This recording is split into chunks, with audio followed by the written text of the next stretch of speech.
नमस्कार दोस्तों, आपके अपने चैनल VSY टारगेट हिंदी में स्वागत है। आपको सर्वनाम के विषय में बताएंगे, वह भी ट्रिक के साथ। पूरी जानकारी हम सर्वनाम की आपको देंगे। आइए देखें सर्वनाम क्या है। सर्वनाम यानी सर्व मीन्स सभी और नाम मीन्स नाम, यानी सभी नाम के स्थान पर जो प्रयोग किया जाता है वो क्या है? सर्वनाम है। सर्वनाम जो ये हमारा नाम है ये संज्ञा हो सकता है, कोई संज्ञा ही है, ये संज्ञा है ना। तो संज्ञा के स्थान पर प्रयोग किए जाने वाले शब्दों को क्या कहेंगे? सर्वनाम कहेंगे।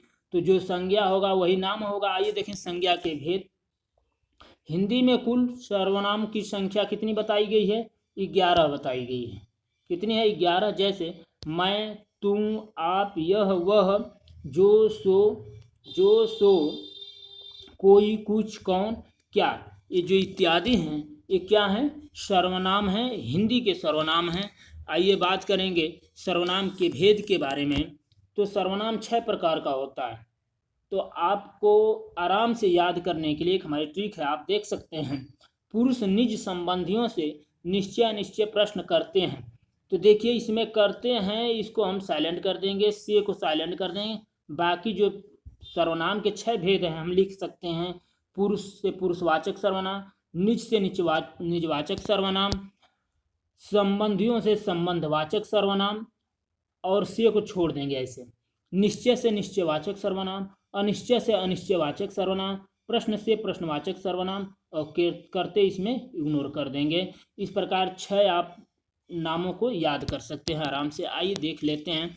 थोड़ा सा इंग्लिश में यदि आपको याद करना हो तो कैसे करेंगे? इन पर रेड। आप आश्चर्य से कहेंगे इन पर रेड, अर्थात इनका देख लीजिए, आप फुल फॉर्म देख लीजिए क्या होगा। जैसे आप देख रहे हैं इन यहाँ पे क्या होगा? इंट्रोगेटिव। यहाँ पे इनका हो गया इंट्रोगेटिव, एक इनका हो गया इंडेफिनिट, और पर पी से हो गया यहाँ प्रश्नल, पी से हो गया प्रश्नल वाचक यानी पुरुषवाचक सर्वनाम। यहाँ पे देखिए दिया है, तो से एक हो जाएगा रिलेटिव अर्थात संबंधवाचक सर्वनाम। और यहाँ पे एक और दो बार का प्रयोग करेंगे, रिफ्लेक्सिव प्रोनाउन अर्थात निजवाचक सर्वनाम। अब लास्ट में बच गया डी, तो डेमोन्स्ट्रेटिव निश्चयवाचक सर्वनाम। इस तरह ये आप 6 इंग्लिश में भी याद कर सकते हैं, अर्थात इन पर रेड या इन पर रेड। तो इस प्रकार आप याद कर सकते हैं, आपको आसानी होगी। आइए बात करें जो 6 भेद हम अभी बताए। पुरुषवाचक सर्वनाम को इंग्लिश में क्या कहते हैं? Personal pronoun. निश्चयवाचक सर्वनाम डेमोन्स्ट्रेटिव प्रोनाउन, अनिश्चयवाचक सर्वनाम इंडेफिनिट प्रोनाउन, संबंधवाचक सर्वनाम रिलेटिव प्रोनाउन, और प्रश्नवाचक सर्वनाम इंट्रोगेटिव प्रोनाउन, निजवाचक सर्वनाम रिफ्लेक्सिव प्रोनाउन। इस प्रकार प्रोनाउन के भेद हैं, आप याद कर सकते हैं। आइए देखेंगे पुरुषवाचक सर्वनाम जो पहला हमारा है। जिन सर्वनाम शब्दों का प्रयोग बोलने वाले, देखिए बहुत इंपॉर्टेंट है यहाँ, बोलने वाले, सुनने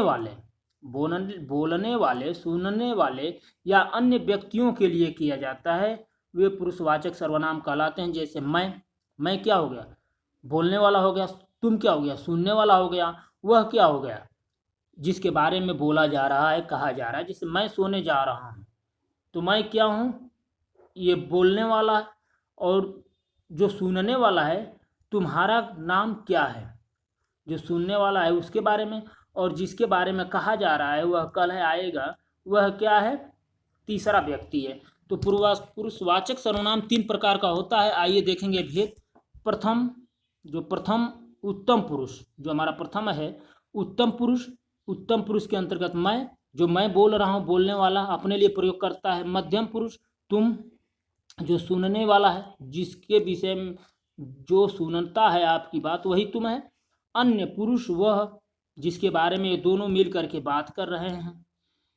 आइए आगे देखेंगे उत्तम पुरुष वक्ता, जिन शब्दों का प्रयोग स्वयं के लिए करता है। आप स्वयं के लिए करते हैं, अपने लिए जिन सर्वनाम का प्रयोग करते हैं वही क्या है, उत्तम पुरुष है। तो उत्तम पुरुष जैसे मैं हो गया अपने लिए, हम, मुझे, मुझको, हमें, मैंने, मेरा आदि ऐसे शब्द हैं जो अपने लिए प्रयोग किए जाते हैं, और जो अपने लिए प्रयोग करते हैं वो क्या है, उत्तम है। भाई हर एक व्यक्ति अपने आप को उत्तम मानता है, उत्तम मानता है ना। तो जो सर्वनाम अपने लिए प्रयोग किए जाए वे उत्तम हैं। आइए बात करेंगे। हर एक व्यक्ति दूसरे व्यक्ति को मध्यम समझता है कि हमसे भाई थोड़ा कमजोर है, हमसे लोअर। तो श्रोता संवाद करते समय जिन सर्वनाम शब्दों का प्रयोग करता है, श्रोता यानी सुनने वाला, उत्तम की बात सुनने वाला जो है वो श्रोता है। आपकी बात सुनने वाले क्या हैं, श्रोता हैं। तो जिन सर्वनाम शब्दों का प्रयोग करता है उसे हम क्या कहते हैं, मध्यम पुरुष कहते हैं। जैसे तुम, अभी मैं पढ़ा रहा हूं तो आप सुन रहे हैं, तो आप क्या हैं, मध्यम पुरुष हैं। मैं क्या हूं, उत्तम पुरुष हूं।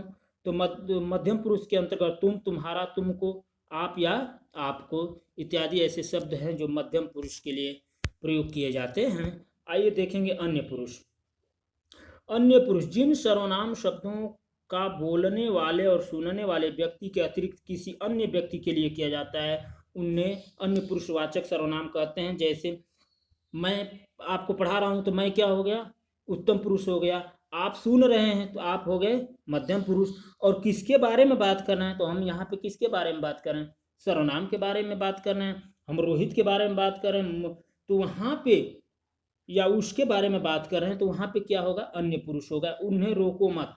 देखिए एक व्यक्ति मध्यम पुरुष से कह रहा है कि उन्हें रोको मत, तो ये क्या हो गया, अन्य पुरुष। वे क्या है, फुटबॉल, फुटबॉल खेल रहे हैं। तीसरा व्यक्ति के बारे में बात किया जा रहा है तो वे यहाँ पे हो गया अन्य पुरुष। आइए निश्चयवाचक सर्वनाम देखेंगे।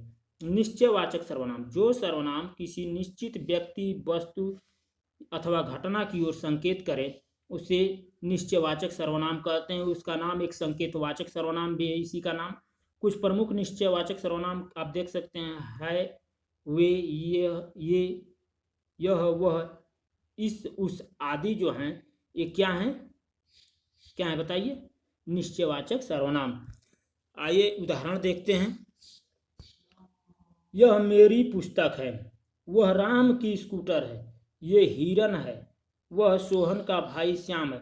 देखिए किसी के तरफ संकेत किया जा रहा है, यह मेरी पुस्तक है, और निश्चित भी है कि ये मेरी है। वह राम की स्कूटर है, किसके तरफ संकेत किया जा रहा है, अन्य पुरुष के तरफ। ये हिरन है, बताया जा रहा है कि ये हिरन है। वह सोहन है, तो यहाँ पे यह, वह, ये संकेत कर रहे हैं। अतः यहाँ पे संकेतवाचक सर्वनाम हो जाएंगे जिसको हम कहेंगे निश्चयवाचक सर्वनाम। आइए बात करें अनिश्चयवाचक। तो नाम से ही आप देख रहे हैं कुछ भी निश्चित नहीं है, इसमें अनिश्चय है, कुछ भी निश्चित नहीं है। तो जो सर्वनाम शब्द किसी अनिश्चित, यहाँ पे अ होगा, सॉरी यहाँ पे निश्चित हो गया, अनिश्चित, अनिश्चित वस्तु या व्यक्ति का बोध कराते हैं उन्हें क्या कहते हैं, अनिश्चयवाचक सर्वनाम कहते हैं। यहाँ पे निश्चित है, इसको अनिश्चित कर लीजिएगा, अनिश्चित। जैसे देखिए दरवाजे पर कोई खड़ा है, दरवाजे पर कोई खड़ा है, ये निश्चित नहीं है कि वो कौन है, नहीं निश्चित है ना, बस ये मालूम है कि दरवाजे पर कोई खड़ा है। दूध में कुछ गिरा है, कुछ गिरा है ये मालूम नहीं है, उस संज्ञा को हम नहीं बता सकते को क्या गिरा है, उसका नाम हम नहीं ले सकते क्योंकि उसको हम देख नहीं पा रहे हैं, लेकिन ये जानते हैं कुछ गिरा है। बाजार से कुछ चीनी लाओ, मोहन को कुछ दे दो, ये सब में क्या है, अनिश्चितता प्रकट हो रही है। अतः यहाँ अनिश्चित सर्वनाम होगा। बिल्कुल आप आसानी से पहचान सकते हैं नाम से ही कि अ मीन्स नहीं, निश्चित मीन्स निश्चित। अतः निश्चित नहीं है। देखिए किसी, किन्हीं, कुछ, कोई आदि जो ये सर्वनाम शब्द हैं इनका प्रयोग किया जाता है निश्चित सर्वनाम के लिए। आइए संबंध के बारे में देखेंगे। भाई संबंध तो सबको है किसी न किसी से। वे सर्वनाम शब्द जो वाक्य में आए दूसरे संज्ञा या सर्वनाम शब्दों से संबंध बनाते हैं, वे सर्वनाम शब्द जो वाक्य में आए दूसरे संज्ञा या सर्वनाम शब्दों से संबंध बनाते हैं वे संबंधवाचक सर्वनाम कहलाते हैं। आइए उदाहरण के माध्यम से समझेंगे। जो करेगा सो भरेगा, जिसे चाहो उसे बुलाओ। तो संबंध बनाने का काम कौन कर रहा है, जो सो, क्या कर रहा है, जो सो कर रहा है। इसमें जिसे उसे, इस संबंध, एक दूसरे वाक्य का संबंध बनाने का काम कर रहा है, अतः यहाँ पर क्या होगा, संबंधवाचक सर्वनाम होगा। अर्थात दो संज्ञाओं के बीच संबंध स्थापित करने का काम जो करेगा वह उसे हम जो, सो, जिसे, उसे इत्यादि ऐसे शब्द हैं जो संबंध बनाने का काम करते हैं। आइए आगे हम देखेंगे प्रश्नवाचक सर्वनाम। देखिए प्रश्न से ही है कि प्रश्न किया जा रहा है, प्रश्न कर रहा है, कोई सर्वनाम है, प्रश्न कर रहा है। जिन सर्वनाम शब्दों का प्रयोग प्रश्न करने के लिए किया जाता है उन्हें सर्वनाम शब्द प्रश्नवाचक सर्वनाम कहते हैं। सॉरी, आइए देखेंगे, तुम क्या लाए हो, क्या इसमें क्या है, प्रश्नवाचक सर्वनाम है। दरवाजे पर कौन खड़ा है, दरवाजे पर कौन खड़ा है, तो यहाँ पे सर्वनाम शब्द क्या है, क्या, कौन, है ना। कुछ प्रमुख प्रश्नवाचक सर्वनाम जैसे कहाँ, कौन, किसने, किसे, क्या, कब, ये सभी जो शब्द हैं प्रश्नवाचक सर्वनाम कहे जाते हैं। आइए निजवाचक सर्वनाम देखेंगे। निज मीन्स अपने, अपने लिए जो प्रयोग किए जाते हैं, आपने देखा। आइए देखिए, जिन सर्वनाम शब्दों का प्रयोग व्यक्ति अपने आप के लिए करता है वे निजवाचक सर्वनाम कहलाते हैं। आइए देखेंगे, जैसे खुद, जैसे खुद, स्वयं, अपने आप या आप भी हो सकता है, ठीक है ना, आप भी होता है, खुद, स्वयं, अपने आप, ये सभी हैं इत्यादि जो ऐसे शब्द हैं ये क्या हैं, निजवाचक सर्वनाम कहलाते हैं। आइए देख लेते हैं, मोहन स्कूल से, मोहन स्कूल से मिला गृह कार्य स्वयं करता है। देखिए यहाँ पे, यहाँ दो हो गया, इसको थोड़ा सा काट देंगे, दो, ये नहीं होगा। मोहन स्कूल से मिला गृह कार्य स्वयं करता है, स्वयं कर रहा है, अपने आप के लिए प्रयोग कर रहा है, स्वयं करता है, तो स्वयं है यहाँ पे।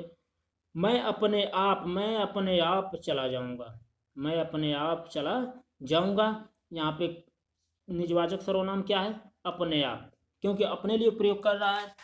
दूसरा आप देख लीजिए थोड़ा सा, जैसे एक शब्द आप ले लीजिए, अच्छा विद्यार्थी अपना गृह कार्य खुद करता है, अपना विद्यार्थी, सॉरी, अच्छा विद्यार्थी अपना गृह कार्य खुद करता है, खुद क्या हो गया इसमें, अपने आप के लिए है, तो अतः यहाँ पे क्या होगा, निजवाचक सर्वनाम है। आइए बात करेंगे कुछ आपके लिए होमवर्क, तो आप इस क्वेश्चनों का आंसर कमेंट बॉक्स में दे सकते हैं, ये आपके लिए होमवर्क है, ठीक है ना, इसका जवाब आप कमेंट बॉक्स में दे सकते हैं। 4 ही क्वेश्चन है, ज़्यादा नहीं है। इसी के साथ मेरी वीडियो समाप्त हो रही है, फिर आपसे मुलाकात होगी अगली वीडियो में। इसी के साथ थैंक्स फॉर वाचिंग। यदि आपको वीडियो अच्छी लगे तो लाइक एंड सब्सक्राइब करें। धन्यवाद।